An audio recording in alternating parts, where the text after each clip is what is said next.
Ağırlısan, niyə kasıbsan? Cahiliyyətin problemi ondadır ki, hədəfə getmək üçün əziyyətə qatlanmır. Hədəf yoxdur. İnsanların böyük problemindən biri oradadır. Bir dənə sadəcə qardaş götür də məsuliyyəti də, get bunu tap neynisən elə gətir də. Bax onda o etapı keçirsən. Əmri verir, əmri yerinə yetirmirlər. Digərləri tanımağı öyrənməlisən, onların üstün cəhətini görməyi öyrənməlisən, fərqliliklərə qiymət verməyi öyrənməlisən, onlara inana biləcəyin nöqtələri tapa bilməlisən. Bax, budur menecment. Nədən elə gətirib insanları qoyurlar ki, o şöbə müdürü deyim, departament müdürü deyim. Mən elə ona görə rəhbərliyi qaldırıram ki, nəticədə digərlərini idarə edə biləsən də. Onda mən nə edim? Mən də sizdən yaxşı eləyə bilərəm. Onda durub çıxaq, mən özüm eləyərəm. Sən kitab oxumadıqca, sən əslində icad olunmuşu təzədən icad edirsən. Sənin dostların çox olduqca inkişaf eləyəcəksən, düşmənlərin yox. Qərar qəbulunda mümkün qədər fərqlilikləri eşitmək lazımdır. İcra isə avtoritardır. Adıgözəlov Zahid Vahidoğlu 1982-ci ildə Sumqayıt şəhərində anadan olmuşdur. Sumqayıt şəhər 11 saylı məktəbi bitirib Bakı Biznes Universitetində ali təhsilini davam etdirmişdir. 2007-2019-cu illərdə bank sahəsi hüquq departamentində idarəetmə vəzifəsində çalışmışdır. Sağlam Düşüncə Gənclər Təşkilatı və Vətəndaş Cəmiyyətinin İnkişafına Dəstək İctimai Birliklərinin rəhbəri və həm təsisçisidir. 2019-dan Business Service Center şirkətinin inkişaf rəhbəri olmuşdur. 2020-ci ildən etibarən Adıgözəl və TİAK layihələrinin rəhbəridir. Eyni zamanda biznes mentor olaraq şirkətlərlə çalışır. Ailəlidir, 2 övladı var.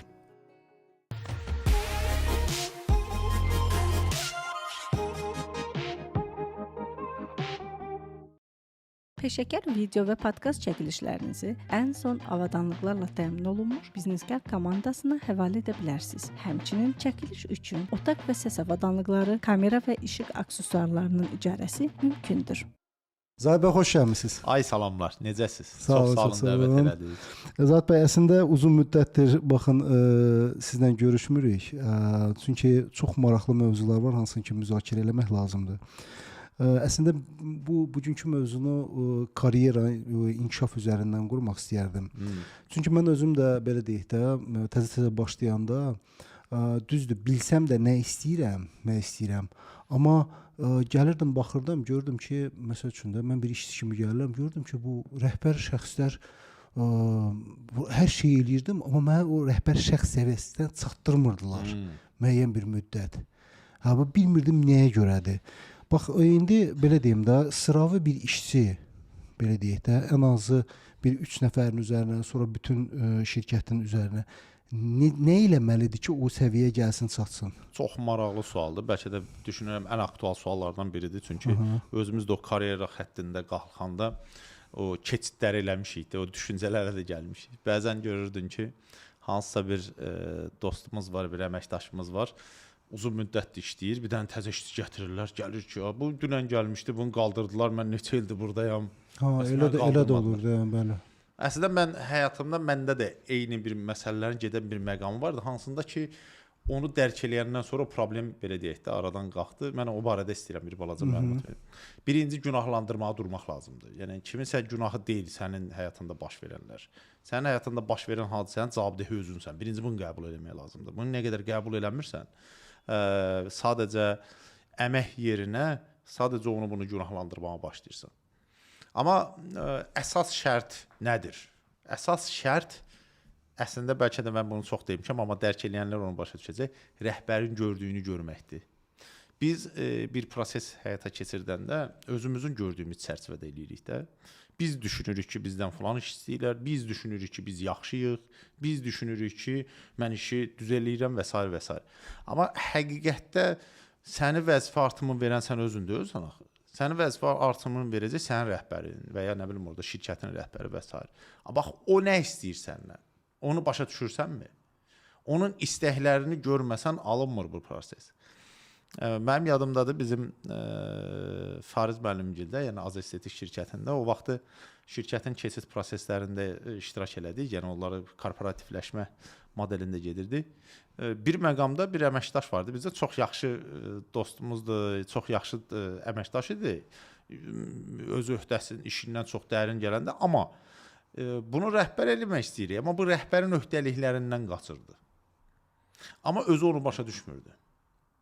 Bunu bir gün işçi vermişik buna, tabeçiliyində əməkdaşlar var. Amma baxıram ki, işçi yerinə özü işləyir. Yəni rəhbər nə istəyir digər menecer qaldırdığında? İstəyir ki, işçiləri idarə edə bilsin də. Amma nəticədə o gəlir nə edir? Deyir, baxırsan ki, yox, ona deyənəcən özüm tez eləyərəm. Misal. O da Bəlkə ola əslində bilər. yetişmə baş verir. Yəni də nəticədə indi yaxşı bir şey elədin, amma çox şey eləyə bilməzsən. Sənin 2 əlin var, 2 ayağın var. Sən elə ona görə rəhbərliyə qaldırıram ki, nəticədə digərlərini idarə edə biləsən də. Onda mən nə edim? Mən də sizdən yaxşı eləyə bilərəm. Onda durub çıxaq, mən özüm eləyərəm.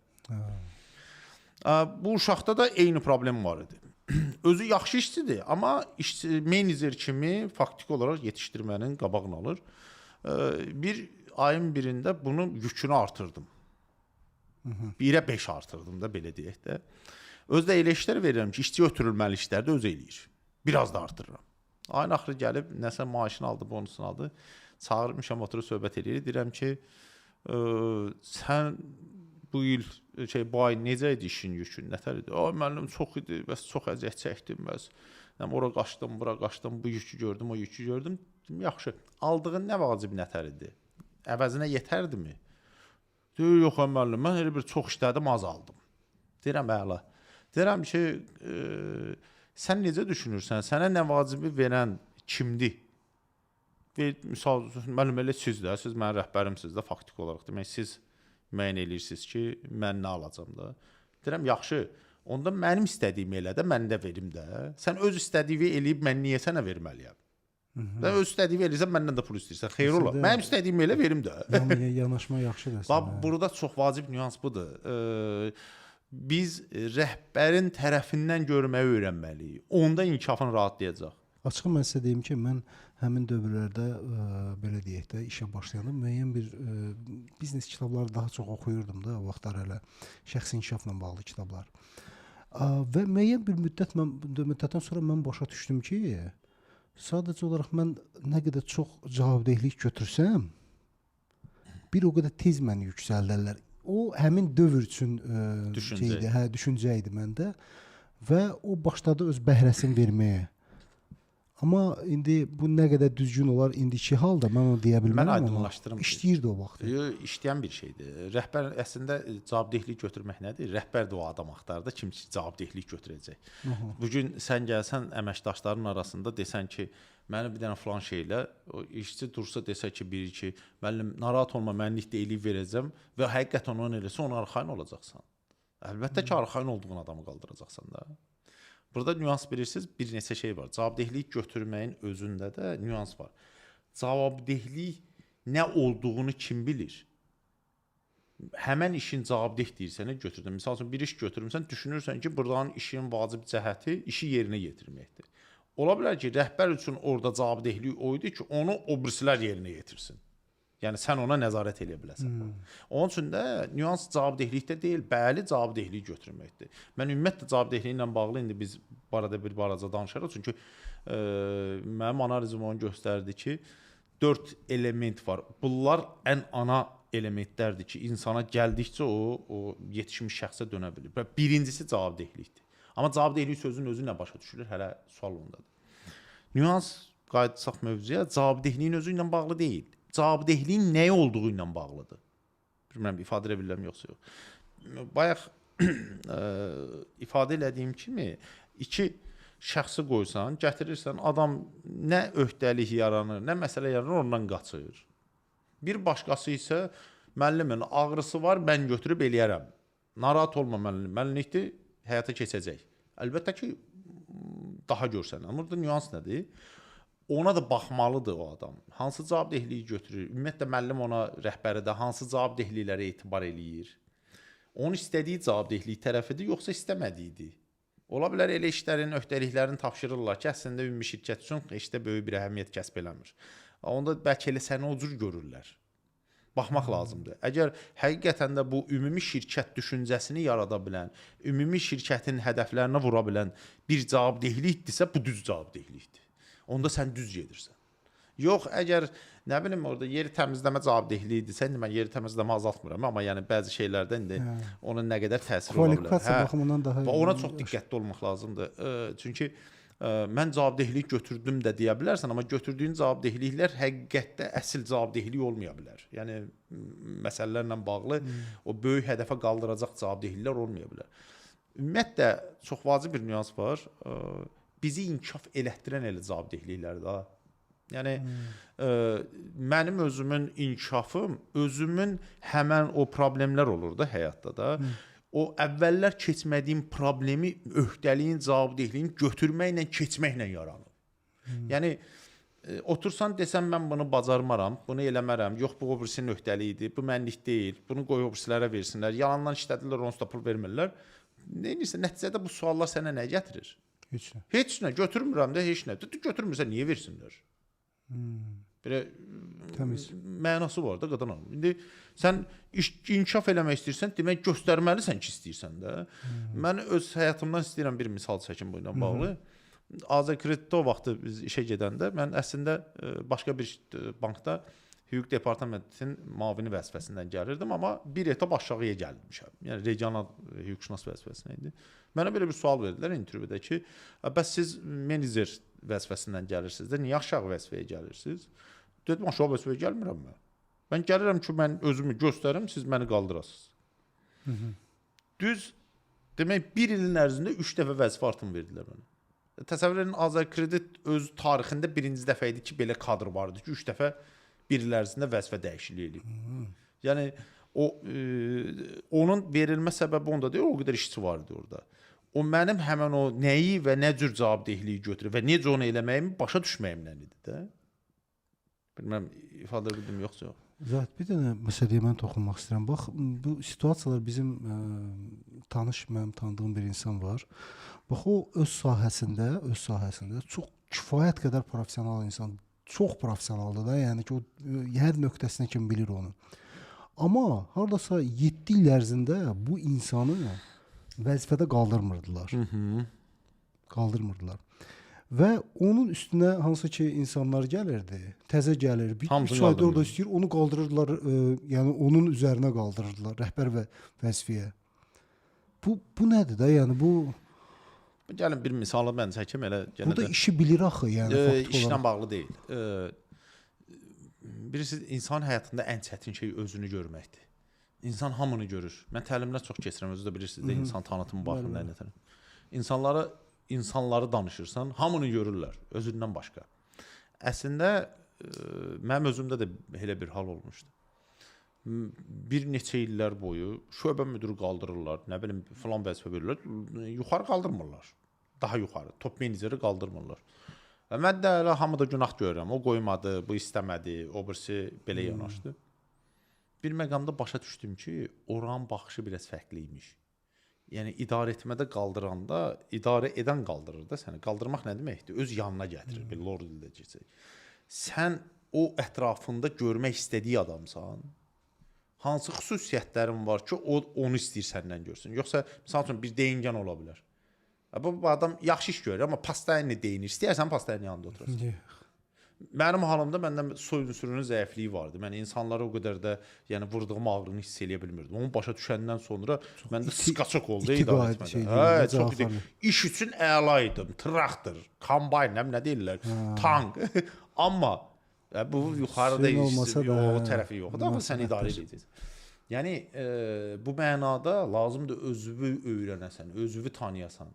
Boş cəhdləri, zəif cəhdləri görəsən, karyera qaldıracaq şəxsin nəyə qiymətləndirdiyini başa düşüb özündə onun varlığına, yoxluğuna baxasan. Misal çəkim sizə.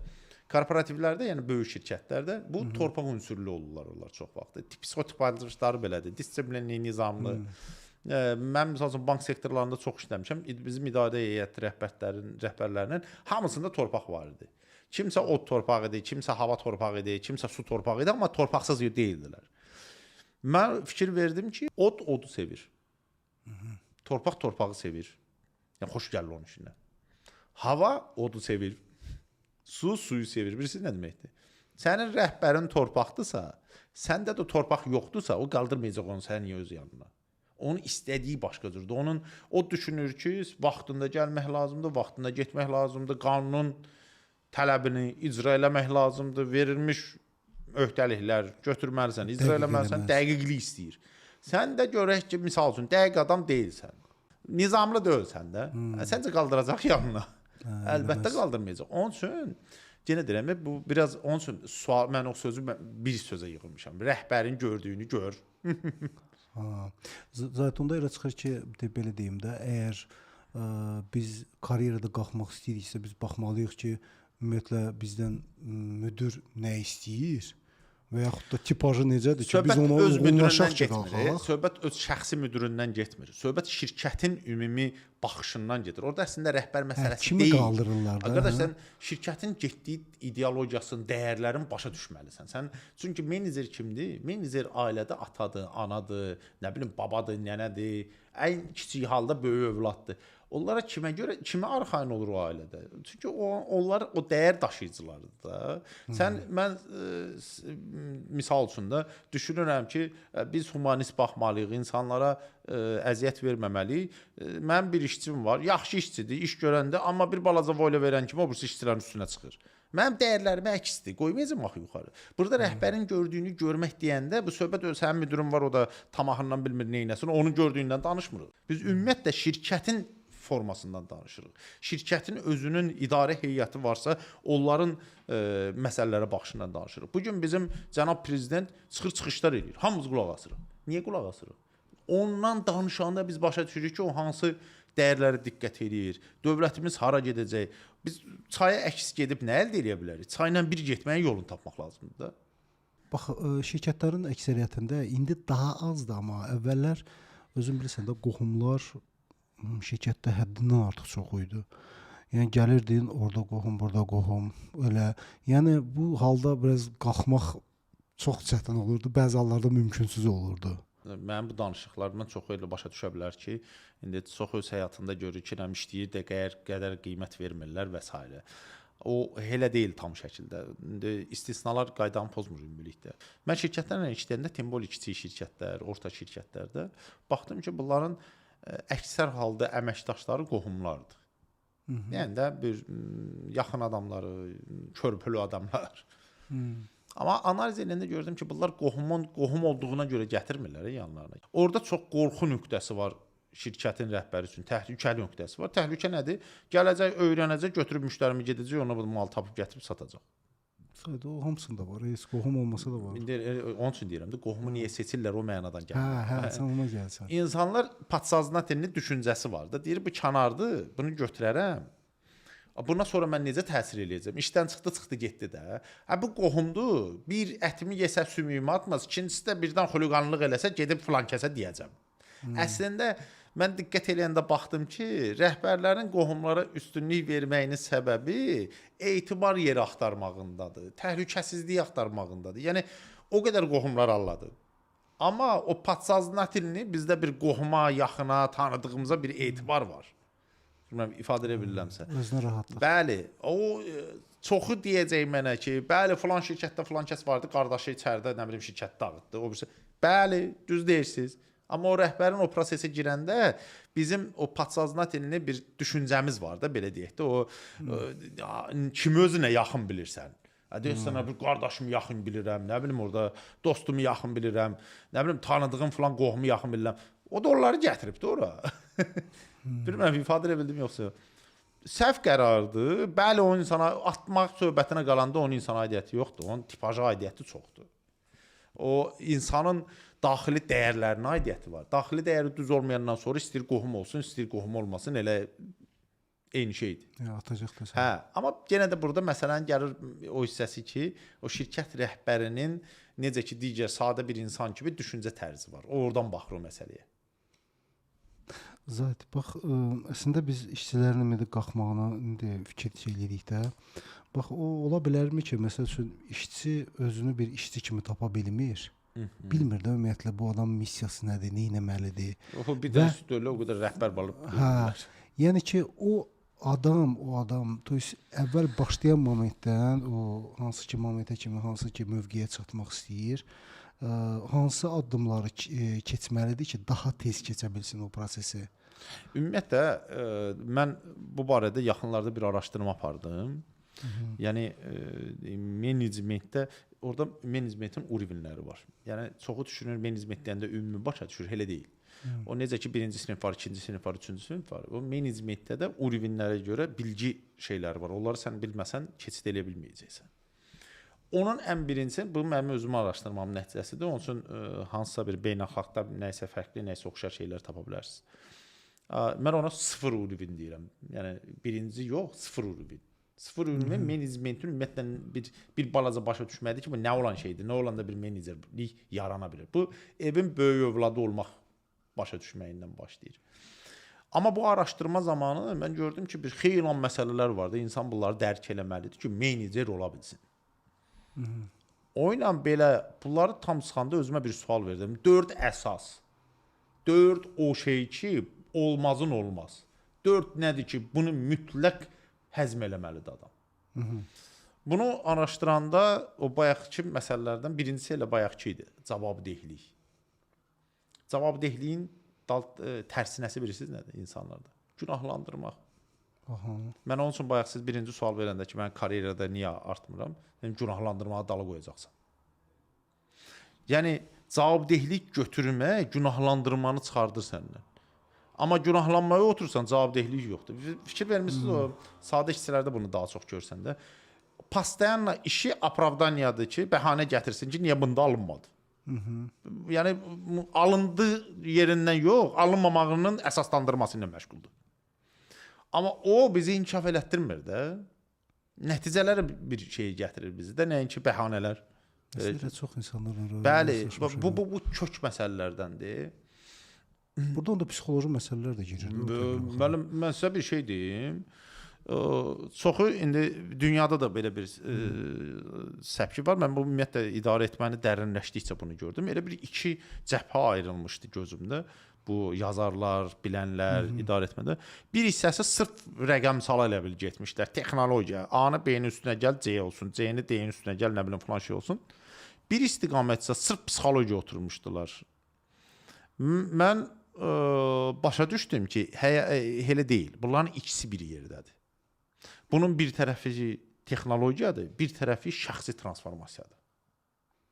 İnsan şəxsi transformasiya baş verəndə texnologiyanı da özü tapa bilir. Ümumiyyətlə analizimdən sonra məlum oldu ki, 4 şey var ki, hansı ki olmazın olmazdır. Bunları başa düşməsən, nə edirsən elə qalanları hamısı bunun fonunda yığılan bir şeydir. Mən bir neçəsini bunlardan deyim sizə. Birinci, günahlandırmayacaqsan, cavabdeh olacaqsan. Bilirsiniz, o bizim həyatımızdakı problemlərin demək olar ki 90% bu şəxsi həyatda da, bu iş həyatındadır. Onu bunu günahlandırmaqdadır. Qardaş, sən öz həyatının öhdəliyini nə vaxt götürəsən? Ona görə də inkişafın vacib olan nöqtələrindən biri cavabdehliyi götürə bilmək, məsuliyyəti götürə bilməkdir. Gəlib deməyəcəksən ki, ay nə bilim filan kəs gəldi, filan şey elədi, ona görə alınmadı. Gələsən, yol tapasan, həll eləyəsən. Baxış üçün, mən özüm hətta yadımdadır bu əslində çox maraqlıdır. Mənim halımda atamın təsiri ilə məndə o düzəlmişdi. Mən iş mühitində, danışacağım o barədə. İş mühitində məndə cavabdehlik elə bir əvvəlindən var idi. Onun üçün mən tez qalxırdım karyerada. Şeydə demək uşaq idim, bilmirəm 8 olardı, bilmirəm 9 olardı, bəlkə 7 olardı. İndi uşaqsan da göndərirlər. Mən də Sumqayıt uşağıyam. Bir məhəlləmiz var. Məhlədənəm, get çörək al, gəl. Sadə bir şey. Gedirdim mağazaya, çörək yoxdur. Qayıdıb gəlirdim ki, çörək yoxdur. Dedim də, yarıtmaz. Bir dənə çörək dalınıza göndərdim, gəlib gətirmədim. O sözü eşitməmək üçün bir dəfə yadımdadır. Bax, indiyənəcən yadımdadır. Həmən bu 7-8 yaşımda dedi. Çıxmışam, adam, yəni məhəllənin o tərəfini görməmiş uşağam da. Gedim 3 məhəllə, 4 məhəllə o oyuna gedirdim ki, gedim yox, mən gəlib deyə bilmərəm, çörək almamışam. Mənə yarıtmaz deməsinlər. Mən çörək alıb gələcəm. Bax, cavabdehlik olmaq, mən çörək yoxdur mağazada, bax o demək, yəni nə vaxt cavabdeh deyirsə, gəlib onu deyəsən. O sənin özündə var da, uşaq vaxtından. Məsələ ondadır ki, mən sonra kooperativlərdə işləyəndə gördüm ki, insanların böyük problemlərindən biri oradadır. Bir dənə sadəcə, qardaş, götür də məsuliyyəti də, get bunu tap, neynisən elə, gətir də, bax onda o etapı keçirsən. Yoxsa elə həyatının da cavabdehliyin vermirsən ona buna, işinin də cavabdehliyin vermirsən, o da mənə qaldırmalı. Kim qaldıracaq səni? Özün nə vaxt məsuliyyət götürəcəksən, onda da qalxacaqsan. Sən neynədin ki? Yəni də otur ki, o arada indi şey gətirmək istəmirəm, amma baxırsan ki, nə bilim, hətta prezident bunu görmür. Mənə heç kim pul vermədi. Qardaş, bir özün bir hərəkət elə də. Amerikanların bir yaxşı sözü var, deyir ağıllısan. Niyə kasıbsan? Yəni belə şey çıxmasın. Mən demirəm, hər dövlətdə, hər mühitdə, hər dövrdə özünün bir məhdudiyyəti olur, bir çətinlikləri olur. Bu normal bir şeydir. Normaldır. Amma o məsuliyyətsizliyin axı səni o imkan olanda da ondan istifadə eləmirsən. Kimdənsə nəsə gözləməkdir də belə deyim. Qardaş, ümumiyyətlə bir şey deyim. Əsas problem menecmentə keçiddən danışıram, o Nolovay qrupundan danışıram. İki şeydir. Bir, günahlandırmaqdır. Yəni o problemdir. Bir də təkəbbürdür. Başa düşürsünüz? İndi mən onu aydınlaşdıracağam. Baxın. Cavabdehliyi başa düşdünüz yəqin ki. Cavabdehliyi günahlandırmayacaqsan, gedəsən, tapassan, gətirəsən. Nə bilim, buldoq olassan, get, yapış, tamamlamamış əl çəkmə. İkincisi, nəzarət qabiliyyəti. Əslində nəzarət qabiliyyətinin olmaması da günahlandırmadadır. Adama deyirsən ki, niyə iş baş vermir? Müdür qoyublar. Gəlmirsən, tapşırıq vermirsən, icra elətdirmir. Niyə baş verir? O eləmədi, bu yıxıldı, o birisi uçdu. Qardaş, səni nəyə qoymuşam burada? O da yenə gəlir, çıxır nəyə? Günahlandırmağa. Onu bunu günahlandırdığından menecmentin ən vacib olan xüsusiyyətlərindən biri nəzarəti edə bilmir adam. Bu ikisi aidli günahlandırma probleminin nəticəsidir. Özündə günahlandırmanı kənardan münasibətdən çıxardassan, özünə baxasan, özün yol tapassan, özünə deyəsən ki, mən bunu edəcəm, onda bu məsələlər həll olacaq. Keçirik indi növbəti ikisinə. İkisindən biri, inkişaf istəyində olmalısan. İnsanların əksəriyyətinə mən baxıram, bu işçi heyətlərindən danışıram. Hər şeydən danışır.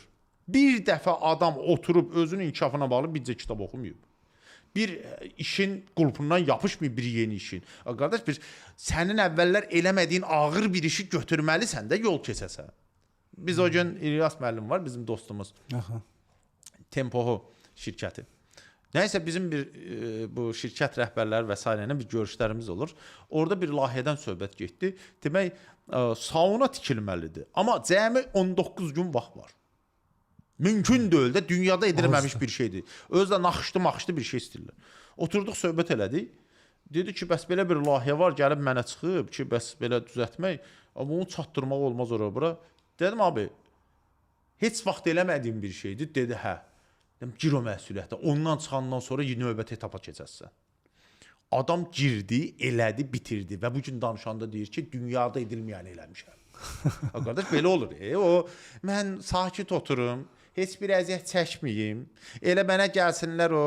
Ağzıma açın gətir, yeməyə versin. Olmur elə şey. Bu həyatın qaydası, o Budda deyirdi, həyat əziyyətdir. Bu əziyyətindən keçməyi öyrənməlisən. Bunun elə bərəkətli yeri də o əziyyətindədir, şey çıxmasın. Oruç tutanda, əslində oruc özü də əziyyətdir də. Amma necə ürəkdən tuturuq, necə mənə ləzzət edir oruç tutma. Mən insanlara baxıram, hətta birinci orucun birisi nətər olub, birdən bir elə bir vəhy gəlib. Oruc olmayan ayda oruç tutmuşam. Mən ləzzət edirdi ki, o birisi yer, mən yemirəm. O əziyyətin özünün dadını almalısan da. O biraz ilahələşdirməklə bağlıdır. Tək o deyil, ümumiyyətlə. Amma yəni düzcə əslində. Məsələn, canı oradakı onun əziyyət yerini yox, onun o dadlı yerini görməkdədir.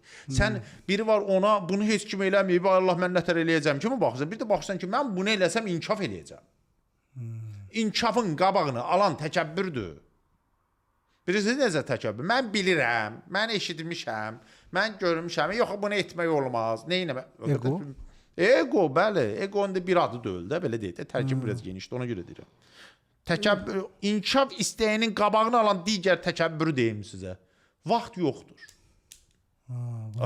Mənim nə qədər insan tanır, sual verirəm, qardaş, niyə bəs bir şey üstündə işləmirsən?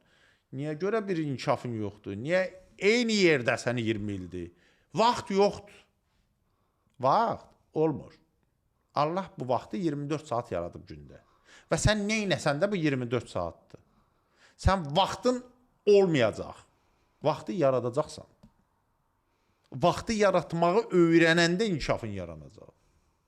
Bilmirəm, burada bir tərəfi... Əslində planlayanda olur, plansız gedirsən eləmir axı. Bilirsiniz, gəlin mən sizə özümlə bağlı danışım. Bir illər öncənin söhbətidir. Sumqayıt uşağı, Sumqayıtdan çıxıram. Saat 7-8-ə işləmiş 15 dəqiqə çıxmalıyam ki, 9-da işdə olum. Nə indi təsəvvür edin. Axşam da saat 6 iş bitir. Probka zat 9-10 nə bilim evə çatarsan yorğun, nə bilim otdun biraz televizora baxdın, nə etdin, getdin, yatdın da. Yəni səhər axırı, axşam axırı. Mən bir gün nəsə özüm deyirəm ki, yox, nəsə düz getmir. Mən bu elə belə eyni şey. Bəs mən niyə inkişaf eləmirəm?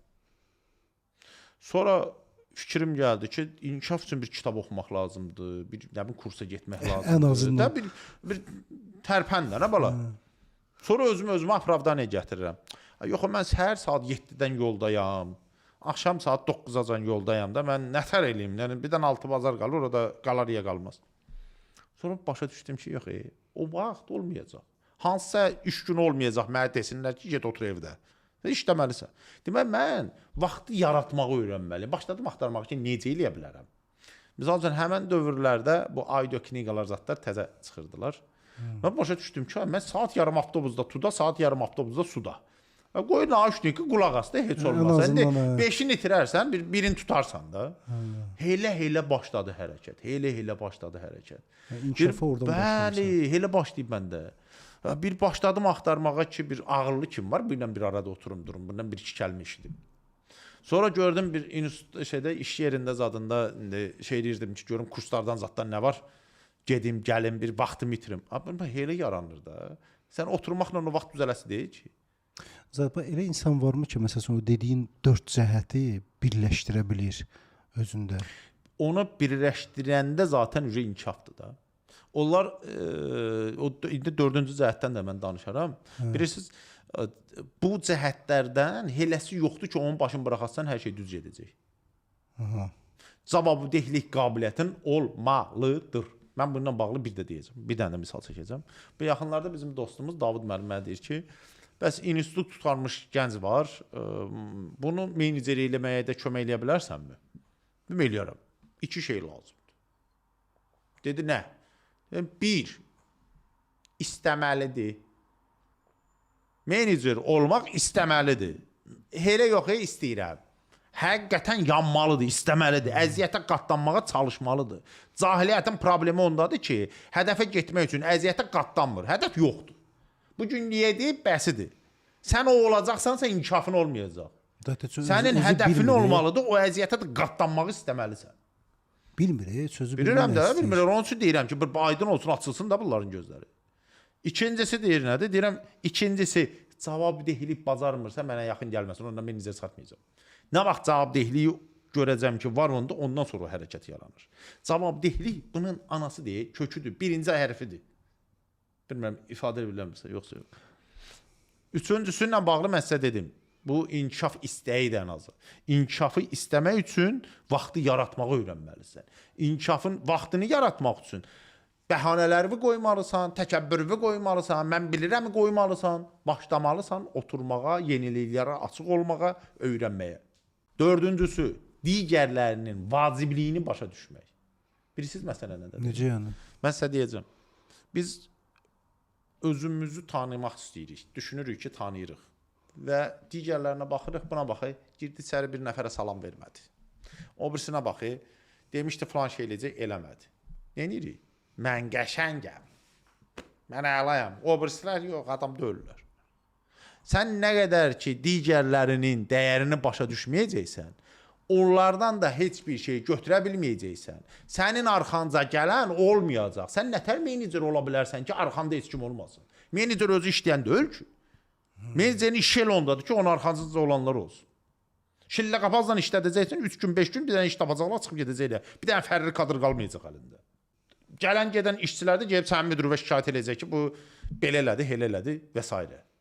Ona görə də yolun tapmazsan, digərlərini başa düşməyi öyrənməlisən, digərləri tanımağı öyrənməlisən, onların üstün cəhətini görməyi öyrənməlisən, fərqliliklərə qiymət verməyi öyrənməlisən, onlara inana biləcəyin nöqtələri tapa bilməlisən. Bax, budur menecment.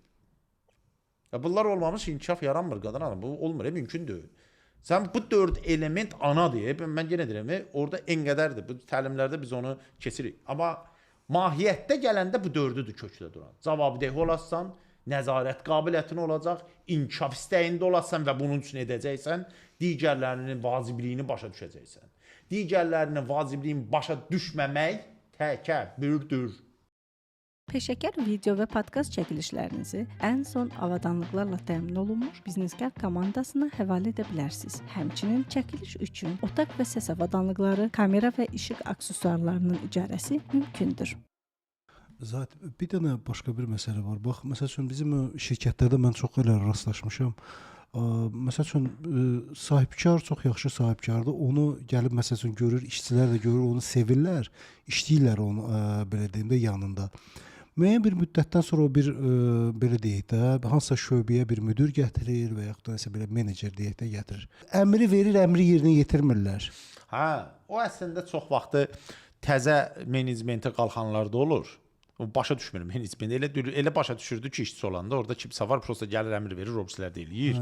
Onda qalxır düşün, mənə veriblər hakimiyyət, gələcəm, hə durun, orada durmurlar. Hə, durmurlar. O əslində o yeni o menecmentə addımlamağın prosesidir. O adamın düşüncəsi var ki, onun hakimiyyətdə olması artıq ixtiyar sahibi olmasıdır. Və əlbəttə ki, o səhvdir. Biz öz övladlarımız üçün, işçilərimiz üçün lideri o vaxtda yox, prosta onları məmnun olur. Atasısan və ya nə bilim orada hansısa halda müdürüsən. Biz lideri ona görə ki, liderlik qabiliyyətimiz var. Çünki bizə hörmət qoyulacaq nöqtəmiz var. Biz ancaq insanlara əmr verməklə yanımızda saxlaya bilmərik. Mümkün deyil. Onun üçün sənin o dəyərin olmalıdır, o məqsədin olmalıdır ki, nəyə görə insanlar sənin yanında olsun, o sualın cavabını tap. Bugün bizneslər gəlir, deyir ki, bizim malımızın alışı düşüb, misal üçün. Deyirəm, yaxşı da, nə var səndə ki, nə bilim, sən misal üçün yasamaldasansa, 28-dən duraq gələk yasamaldan alaq. Nə var səndə ki, başqa yerdə yoxdur. Doğru fikirləşməyə. Demək, yoxdursa, qardaş, onu sata bilməyəcəksən. Yəni, hər yanda olan şeyi verirsənsə, mən xeyir olur gəlməli. Menecment də belədir də. Sənin verəcəyində bir şey yoxdursa, özündə bir xüsusi bir dəyər formalaşdıra bilməmsənsə, bir şəxsiyyətin ortalıqda yoxdursa, belə bir şey yoxdur ki, o insanları sənin ətrafına cəlb eləsin, sən nətər onları düşünürsən ki, mütləq sənin dediyi eləməlidir. Eləyəcəklər, əgər ehtiyacdandırsa, biraz imkan olsun ki, ehtiyaclar olmasın, üstündən keçib gedəcəklər. Amma zaten mənə razılaşarsan da, məsəl üçün, böyük korporativ şirkətlərdə hərdən elə gətirib insanları qoyurlar ki, o şöbə müdürü deyim, departament müdürü deyim, gətirib qoyurlar ki, absolutno o iş haqqında anlayışı yoxdur və anlayışını bir qora qoyaq, o işləmə qabiliyyəti də yoxdur. Gəl, mən indi onun yəni, iki tərəfində də qarşılaşmışam. Abi, mən onun iki tərəfində də olmuşam. Ona görə rahat danışa bilirəm. Mən bugünkü məqsədim inkişaf istəyində olanların gözünü açmaqdır ki, onlar inkişaf edə bilsin. Onun üçün daha çox belə deyək də, onlara öz bəlkə də elə düşünə bilərlər ki, əkslərinə danışıram. Elə deyil. Mən onun cəhbənin ikisində də olmuşam. Müdür gətirib qoyublar ağılsız və başa düşmüşəm ki, niyə müdür gətirib qoyublar ağılsız. Sizə aydınlaşdıracağam bunu. Şirkətlərin birində mühasibatlıqla bağlı bir yük var idi. 2 mühasib götürüblər, 3 mühasib götürüblər, iş dartılmır. Bir dənə kassir var, mühasibatlığın mısından xəbəri yoxdur. Rəhbər götürür bunu, qoyur bu burslərə rəhbər. Gəldi, dedim, əslində addımı səhv görmürəm, amma çox bir az müddətə çıxardacaqsan işdə, məcbur olacaqsan. O burslər gələcək şikayət eləyəcək, məcbur olacaqsan. Elə də oldu. Amma o haldan sonra komandanı yığmışıq, mühasibatlığı, mən gəlirəm. Deyirəm, yaxşı da, sizə bir sual verim. Niyə sizə rəhbəriniz belə lomu gətirib qoymuşdu, mühasibatlıq bilməyəni qoymuşdu? Yəni, ümumi baxanda rəhbərimiz o qədər ağılsızdır, o qədər bilməyəndir. Niyə bu adam qərara gəldi ki, bu adam lazımdır ona? Niyə? Onda nə var idi ki, sizdə yox idi? Biz, məhkəmə mənə çox maraqlı bir şey öyrədi. Mən hər iki tərəfin gözünü görə bilirəm, gözünlə görə bilirəm məsələni. Misal üçün, o halda diqqət eləsəydi, mən komandaya onu açdım. Zaten öz başıma gələn hadisələrin də vaxtında mən onu dərk elədiyimdən o hərəkətdə inkişaf eləmişdim. Başa saldım ki, baxın, siz, torpaq çox idi olur uşaqlarda. Torpaqlarda bir xüsusiyyət var. Düşünür, nə vaxtsa eləyir. Rəhbər axı indi gözdir də, elindən öldüm. İndi bu dəqiqə. Bu işçi isə, bu eləyib, bəlkə nə vaxtsa düşülərdi də. Yəni, elim yoxdur, amma helim var. Tutursunuz, nə demək istəyirəm? Rəhbərə edən lazımdır. Bu birisilər 50 dənə şey deyir ki, niyə eləməyək? Bu adam deyir ki, eləyəcəm. Hansını qoyar rəhbər?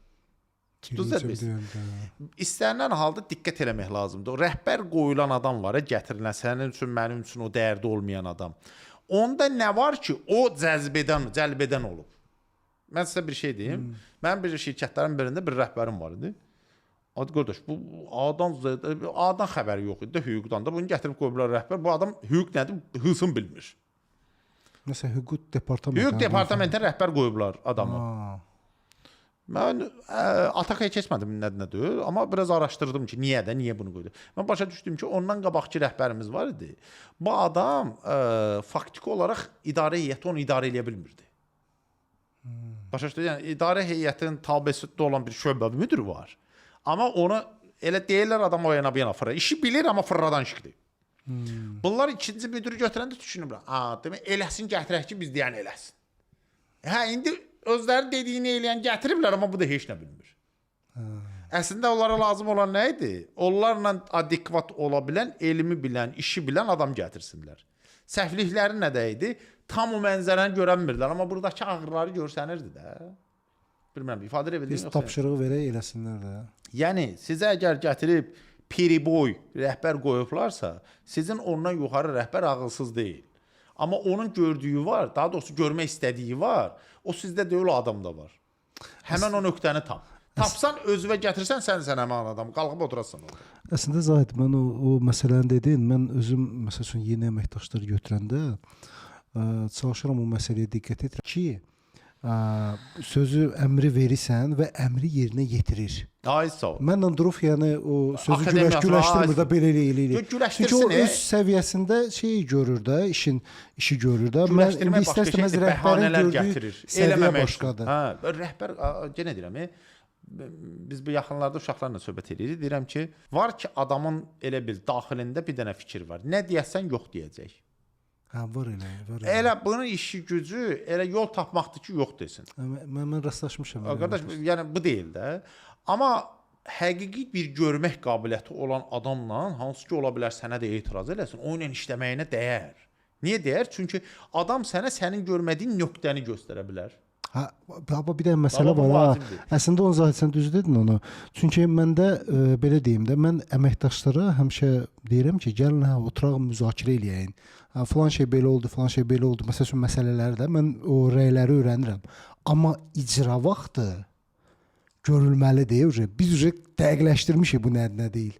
İcra vaxtı bunu dedin, get elə. O çox vacib nöqtədir. Ümumiyyətlə götürsən menecmentin iki işi var. Qərar qəbul eləmək, icra eləmək. Başqa işimiz yoxdur. Kök hissədə. İcraçı olaraq biz icrası deyilik, idarə eləyənik. Qərar qəbul eləmək, nətər eləyə bilərəm ki, qərarı düz qəbul eləyim? Necə eləyə bilərəm ki, icra düz olsun? Misal olsun. Ola bilərmi ki, səhv qərar qəbul olunsun, düz icra olunsun? Və ya düz qərar qəbul olunsun, səhv icra olunsun? Ola bilər, ola bilməz. Əlbəttə ola bilər. Hitler səhv qərar qəbul eləmişdi, amma düz icra elədi. Cəmaatı getdilər, qoydular o konslagerdə zətdə yaman günə qoydular. Demək, bizdə lazımdır ki, qərarı da düz qəbul eləyək, icranı da düz eləyək. Yaxşı, eyni bir şey, eyni cür rəftar eləməliyəmmi? Misal üçün, bəzi adamlar var, qərar verəndə, qərar vermək prosesində özü verir. Gəlir, deyir ki, bilirsən nə? Sən də filan şey dalda, sən filan şey. Sox, qərar verildi, gedin icra eləməyə. Bir başqa baxış da var. Qərar verəndə hamını dinləyəcəm, qulaq asacam. Ola bilər bircə qərar verək. Ola bilər mən gedəndə nəticəyə gəlim. Bu da bir yoldur. Yaxşı, icrada bəs. Dedim, sən elə çıxdım, getdim, icradı mı? Bəlkə mən gəldim, əmr verdim. İnsanın içində söz qaldı. Danışa bilmədi. Onu həll elədim, o bir yaxşı icra eləyəcəkmi? Sən demirsən, dağa gedək. Adam düşünür ki, dağa gedəsi deyilik. Bizim dağa çıxmağa halımız yoxdur. İndi o məcburi gedib icra mı eləyəcək? Eləməyəcək, gedib oturub orada deyəcək, buna cici danışır. Hansı dağa çıxırıq? Biz heç dağın dığısına da çıxanmırıq. Düz deyirəm, yoxsa yox? Düzdür.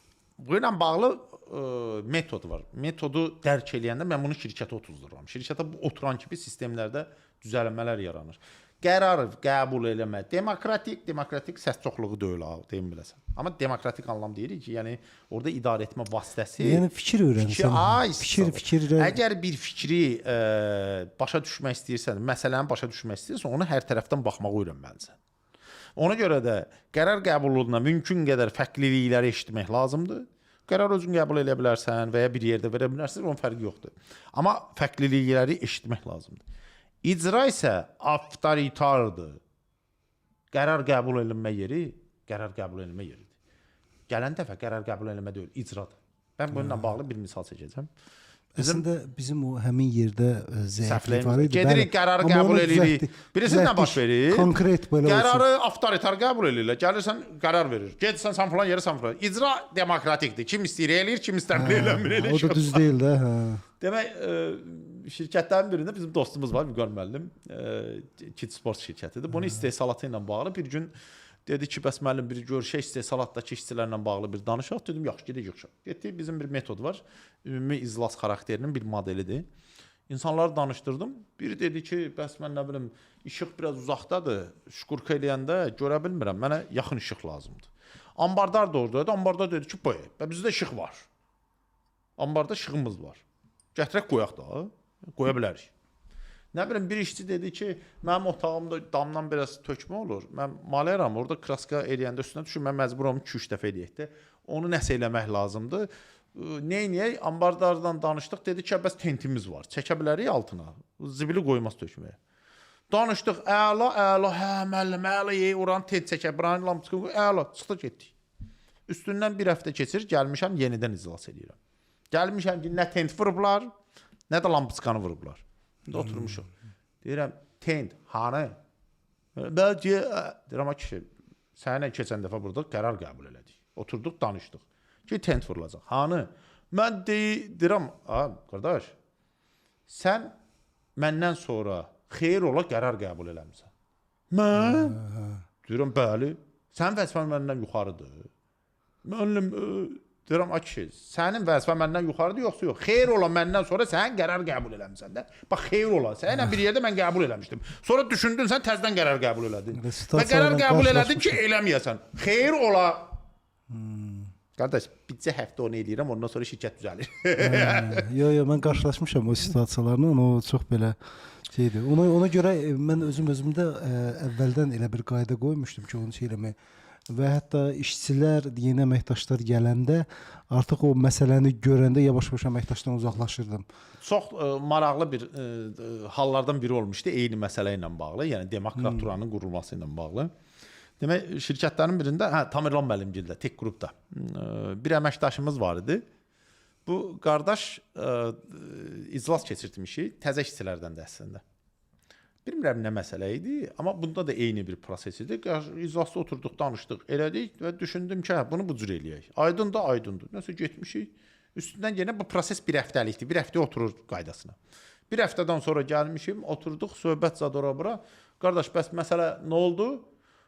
Yox, müəllim, orada filan şey yox idi. Dedim, bu dediyi biz oturub söhbət eləyəndə sən bilirdinmi? Deyir, hə. Xeyir ola demirdin. Soruşmadınız ki, deyirəm, mən bilməliyəm, sən nə bilirsən? Bizim qərar qəbul eləyəndə danışacaqsan. Sən özdə tempo ilə o vaxtacan bilirdin ki, bu olmayacaq. Orada deyirdin, biz başqa qərar qəbul elədik. Xeyir ola bir həftədir sən içində saxlamısan. İndi mən sənə deyirəm, niyə yoxdur? Deyirsən ki, falan şey var idi. Var elə situasiyalar. Mən sənin ağlının içini eşitməliydim. Sənin ağlındır da denən ki, mən falan şeyi görmüşəm. Qərar qəbul eləyə də danışa bilərsən. Dedim, bir axırıncı dəfə olsun. Sən orada qərar qəbul olundusa, mənə kurulkada söhbət eləməyin. İcra olmalıdır. Sözüm var denən. Mən açığam söz eşitməyə. Mismarı vurmağa belə deyək də, çəkicin yoxdursa, əvvəlcədən denəndə gəlmişsən, çıxmısan, yox, əvvəldən bilir çəkici yoxdur. Bu elə bir gəlir axırda sənə o vaxtı ki, iş alası, onda gəlir ki, bə çəkici yox idi. Bu deyirdin, eləyəydik də.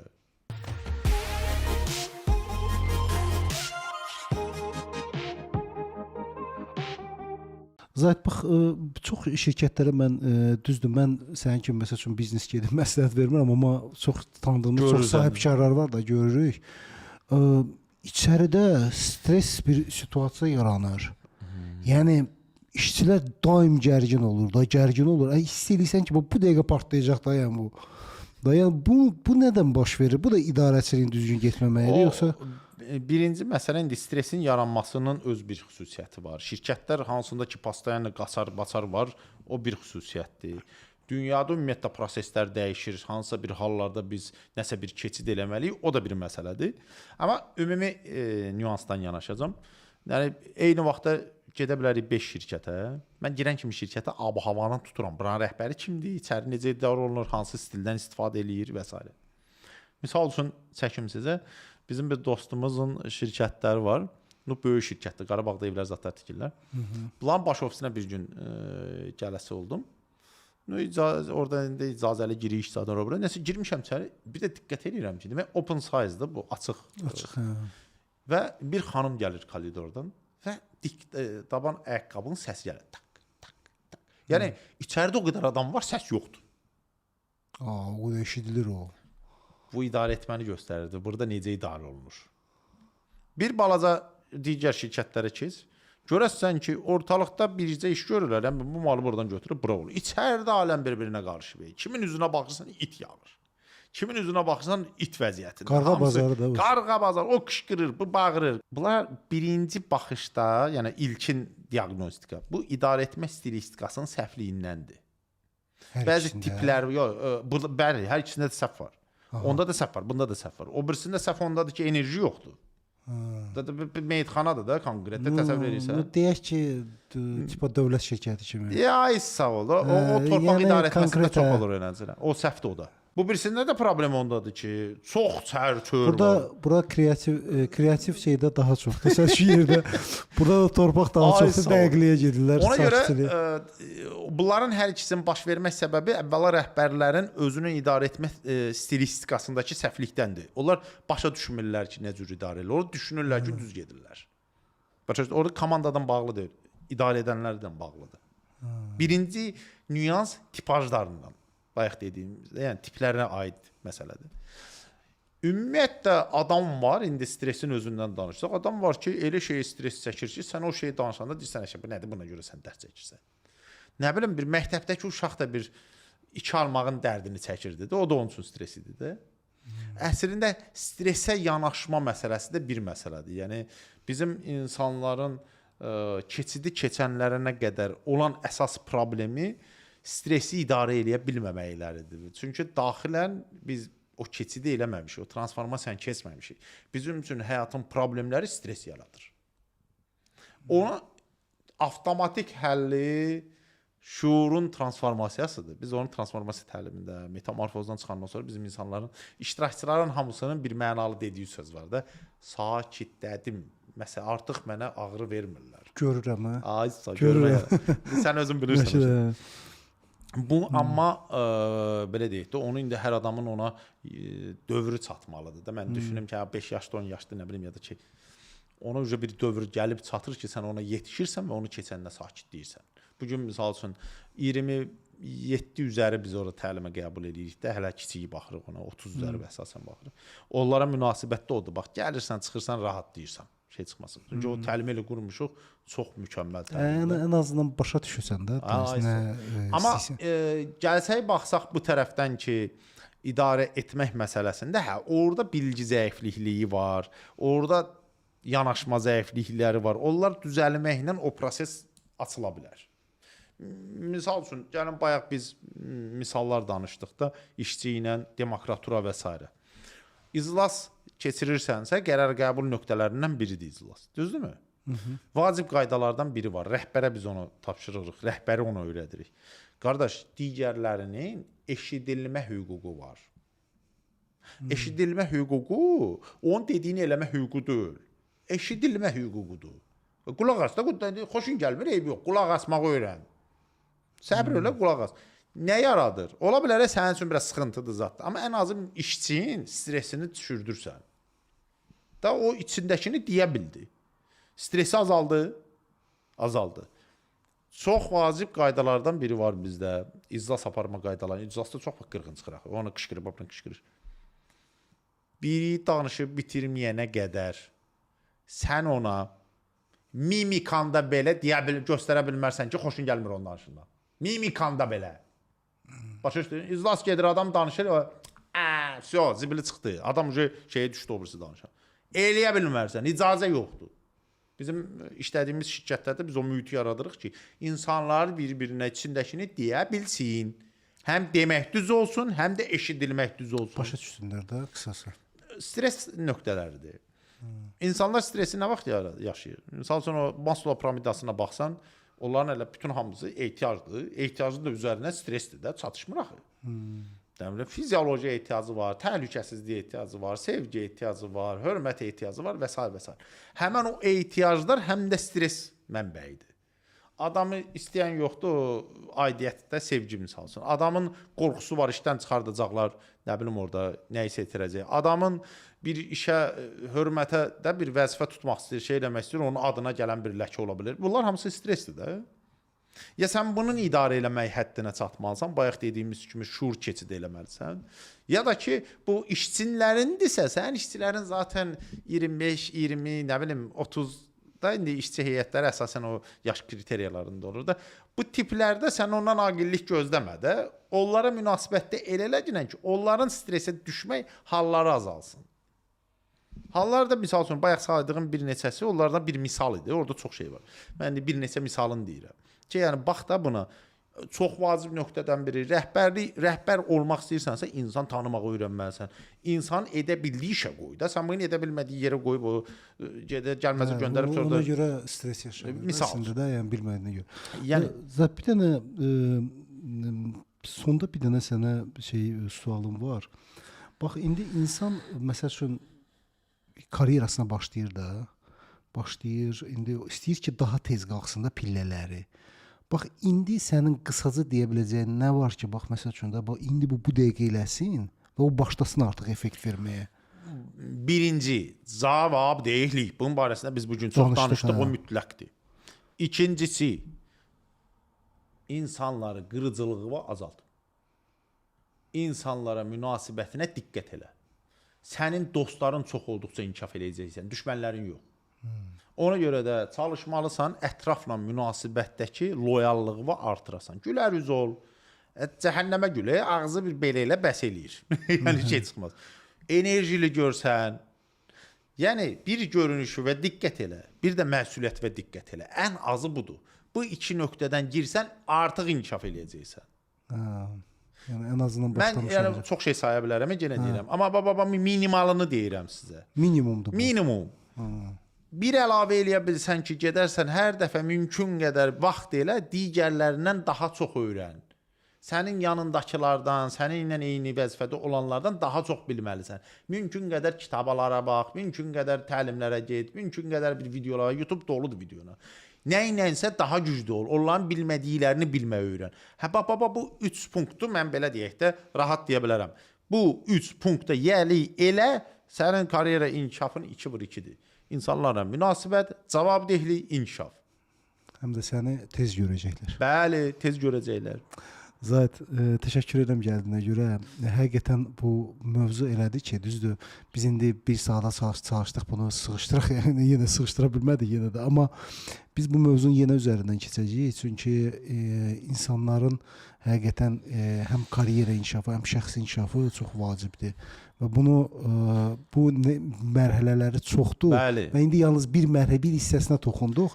Növbəti verilişlərdə digər mərhələlərə toxunarıq. Mən ümumiyyətlə bax bugünkü danışığımızı ümumiyyətlə tövsiyə edirəm. Nə qədər bax menecment kimi qalxmaq istəyən, karyerasını düşünən, ümumiyyətlə menecer olan qulaq asın bu verilişə. Bu həqiqətən sizlərin mənim illər sonra başa düşdüyümü sizə bir saata çalışdım izah edim də. Yəni siz də o illərinizi belə deyək də itirməyin. Mən istəyirəm sonda bir misalla bunu bitirəm. O bir dəfə bu inkişafla bağlı idi əslində. Uşaqlara deyirəm ki, niyə oxumursunuz kitab, niyə şey eləmirsiniz? Deyirək mənim kitablarda yazıblar, hər sözün ağlına gələni yazıb. Gedim, o ən yaxşı yolu iş eləməkdir. Deyirəm, bax, sən kitab oxumadıqca, sən əslində icad olunmuşu təzədən icad edirsən. O prosesi biri adam 40 il iş görüb, götürüb onu bir kitaba, 2 kitaba yazıb qoyub da, ged oxu da. Sən indi gedirsən, onun getdiyi yolu təzədən başını divara dəyə-dəyə. Neçə yaşını da düzələtsən. Ona görə mümkün qədər ağıllılardan öyrənin, götürün. Onlardakı o sözün birinin belə həqiqətinə çatsaz, artıq mərhələnizi keçəcəksiniz. Həyat dərk etmə həyatıdır. Nəyi qədər dərk edəsiniz, o qədər inkişafda olasınız. Bu gün də çox informasiyalar verdim. İçindən birin belə tutsaz, mən düşünürəm ki, yəni həqiqətən də həyatda o sizə kömək eləmiş olaram. Ona görə sizə də çox sağ olun, təşəkkür edirəm. Siz həmişə bizim belə deyək də o çalışırsınız, qıdıqlayasınız, qaşıyasınız, o maraqlı söhbətləri üzə çıxardasınız. Allah köməyiniz olsun. Təşəkkür edirəm gəldiyiniz üçün. Sağ olun. Sağ olun.